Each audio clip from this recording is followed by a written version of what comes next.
ये दाग दाग उजाला ये शब गजीदा सहर, ये दाग दाग उजाला ये शब गजीदा सहर, वो इंतजार था जिसका ये वो सहर तो नहीं। सलाम, नमस्ते, सत श्री अकाल। मैं हूं आपके साथ हर्षिता मिश्रा और आप देख रहे हैं टाइम्स मेल। ईरान में हालात अब ऐसे मोड़ पर पहुंच चुके हैं कि जहां कभी भी जंग हो सकती है। ईरान में प्रदर्शनकारियों के जरिए किए गए तोड़फोड़ और विरोध प्रदर्शनों की वजह से ही सिर्फ आसमानों में धुआं नहीं उठ रहा, बल्कि ईरान पर एक ऐसे काले बादल मंडरा रहे हैं जिन्हें देखकर यह कहा जा सकता है कि अब जंग दूर नहीं है। क्योंकि ईरान ने अमेरिका से मिल रही लगातार धमकियों के बाद अपनी मिसाइल सिटी को एक्टिवेट कर दिया है। ईरान के पास जमीन के नीचे ऐसी खुफिया मिसाइल सिटी है जिससे अमेरिका और इसराइल दोनों को दिक्कत है। इस मिसाइल सिटी में हजारों की तादाद में बड़ी ही खतरनाक मिसाइल मौजूद हैं, जिनके जरिए इसराइल धुआं धुआं हो सकता है। कई इंटरनेशनल मीडिया रिपोर्ट्स में दावा किया जा रहा है कि ईरान ने अपनी अंडरग्राउंड मिसाइल सिटी को एक्टिवेट कर दिया है और इसे हाईएस्ट अलर्ट पर रख दिया है। ईरान का यह कदम मुल्क में चल रहे बड़े पैमाने पर एंटी रेजिम आंदोलन के बीच लिया गया है, जहां अब तक 200 से ज्यादा लोग मारे जा चुके हैं। ईरान में इंटरनेट भी ब्लैकआउट कर दिया गया है। कई मीडिया रिपोर्ट्स में दावा किया जा रहा है कि यह अलर्ट लेवल बीते साल जून 2025 में इजराइल के साथ 12 दिनों की जंग से भी कहीं ज्यादा हाई अलर्ट पर रखा गया है। ईरान का यह ताजा कदम बाहरी खतरों से निपटने के लिए किया गया है, जिसमें खासकर अमेरिका और इसराइल के जरिए मिलिट्री अटैक के इम्कान ज्यादा नजर आ रहे हैं।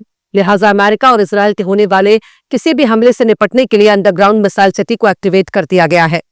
मिसाइलों का शहर जमीन और पहाड़ों के नीचे बने हैं, जहां हजारों बैलिस्टिक मिसाइलें हैं, जैसे शहाब, फतेह, खुर्रम शहर वगैरह। यहीं पर लॉन्च सेंटर, कमांड सेंटर जैसी फैसिलिटीज है। IRGC ने 2015 से अब तक कम से कम 4-5 ऐसी अंडरग्राउंड सिटी का खुलासा किया है, जहां ईरान ने बड़े पैमाने पर खतरनाक हथियार महफूज रखे हुए हैं। IRGC ने ऐलान कर दिया है कि मिलिट्री ठिकानों और फौज की किसी भी प्रॉपर्टी पर हमला करने का अंजाम बहुत बुरा होगा।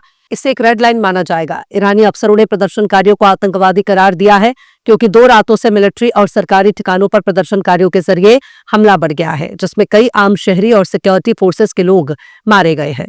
कई प्राइवेट प्रॉपर्टी को आग लगा दी गई है। सराजकुम, हमदान जैसे शहरों में भी विरोध प्रदर्शन जारी है। हालांकि ईरानी मीडिया का दावा है कि उग्र प्रदर्शनों पर कुछ हद तक काबू पा लिया गया है और रात पुरसुकून रही।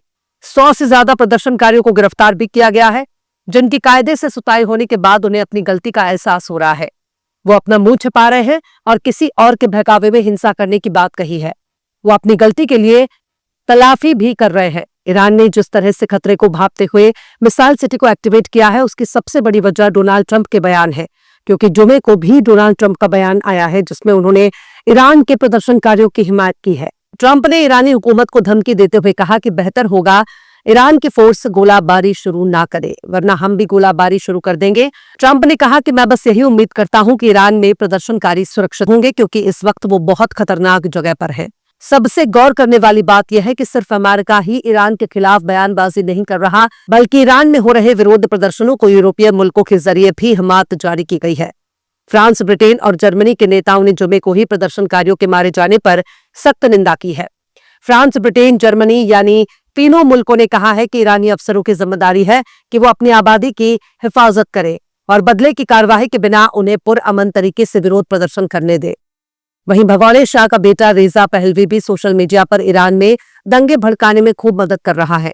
खतरनाक विरोध प्रदर्शनों की हिमायत भी कर रहा है और ट्विटर पर कह रहा है कि हमारा मकसद अब केवल सड़कों पर उतरना नहीं है, बल्कि शहरों पर कब्जा करना है और उन्हें अपने कंट्रोल में करने की तैयारी होनी चाहिए। 28 दिसंबर से ही ईरान में विरोध प्रदर्शन हो रहा है। ईरान के बदहाल मईशत के खिलाफ प्रदर्शन अब हुकूमत तब्दीली के आंदोलन में बदल चुका है। ईरान में होने वाले इस प्रोटेस्ट की शुरुआत कारोबारियों ने की थी, लेकिन जिस तरह से विरोध प्रदर्शन के नाम पर आम लोगों को निशाना बनाया जा रहा है, उसने इन विरोध प्रदर्शनों पर सवालिया निशान लगा दिए हैं। जुमे के रोज ही आम शहरियों और सिक्योरिटी अहलकारों को निशाना बनाकर कई वारदात को अंजाम दिया गया। ईरानी अफसरों के मुताबिक ISIS जैसे हमले भी देखने को मिले हैं, जैसे कि एक सिक्योरिटी अफसर को जिंदा जला दिया गया। अपने बाप की गोद में बैठी 3 साल की बच्ची को गोली मारकर कत्ल कर देने जैसी वारदात भी इन विरोध प्रदर्शनकारियों के जरिए अंजाम दी गई है। दंगाइयों के जरिए हथियारों के इस्तेमाल ने इस होने वाले प्रोटेस्ट पर काफी ज्यादा सवालिया निशान लगा दिए हैं। दंगाइयों और सिक्योरिटी फोर्सेस के बीच हथियारों के साथ कई इलाकों में झड़पें हुई हैं, जिसकी वजह से पब्लिक सिक्योरिटी और सेफ्टी का खतरा बढ़ गया है। वहीं एक इजरायली जासूस को गिरफ्तार किया है, तस्नीम न्यूज एजेंसी के मुताबिक मोसाद के एक एजेंट को गिरफ्तार किया गया है। यानी मोसाद ने बहुत ही खामोशी से ईरान के चप्पे चप्पे तक अपने पांव पसार लिए हैं। तस्नीम न्यूज एजेंसी ने बताया है कि 10 जनवरी की रात अवाम की मुस्तैदी किए हथियारबंद दंगाइयों को नाकाम कर दिया गया है। हालांकि सोशल मीडिया पर प्रोटेस्ट को लेकर बहुत से दावे किए जा रहे हैं, वहीं ईरान के बाहर के इंटरनेशनल मीडिया ईरान से मुताल्लिक खबरों को खूब बड़ा चढ़ाकर भी पेश कर रही है।